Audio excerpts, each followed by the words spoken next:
Hey, it's Hank.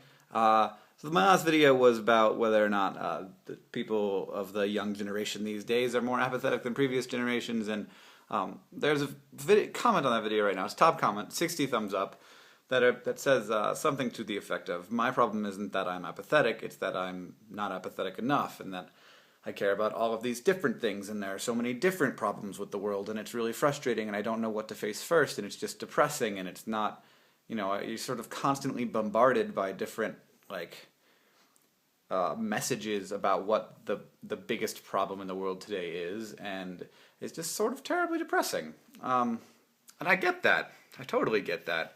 I've struggled with that as well. And it's strange, because, partially you can think, like, what is the thing that will solve the most amount of problems? Like, what can I concentrate on that will solve the most amount of problems?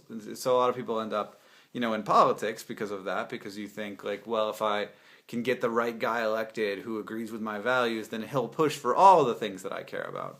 And that, works to a certain extent, actually. And that's why I think that presidential politics are very important, and also local politics.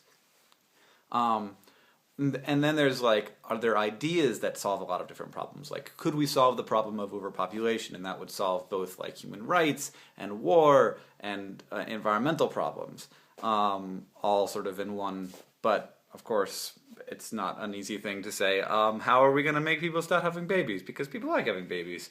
Not just the process of making them, but also having them. So that's definitely it.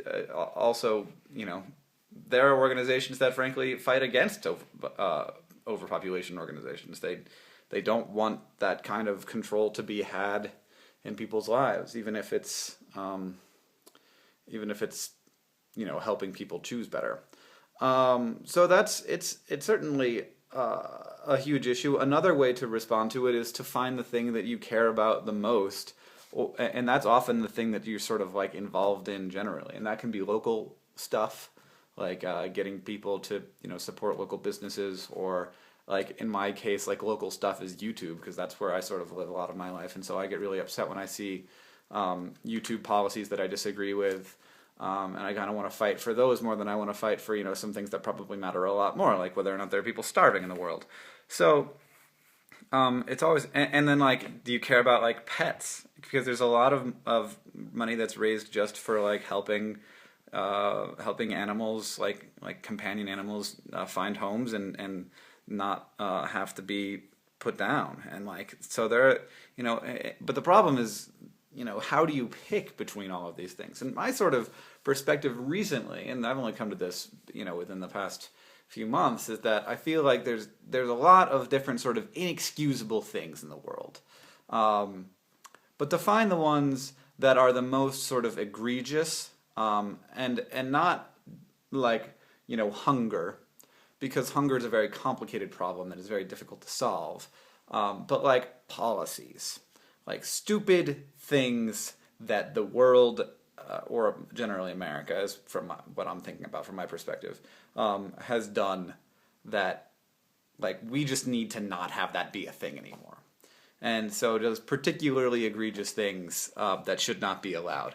The most recent one of these that I came across was that in 31 states, a man who rapes a woman can claim custody of the child that is the result of that rape after he leaves jail. And that is very wrong. And often what will happen is the lawyer of the man will say, well, you can drop the rape charges, and he will promise not to. He will give up all custody. And so a lot of rapists get off because they fathered children.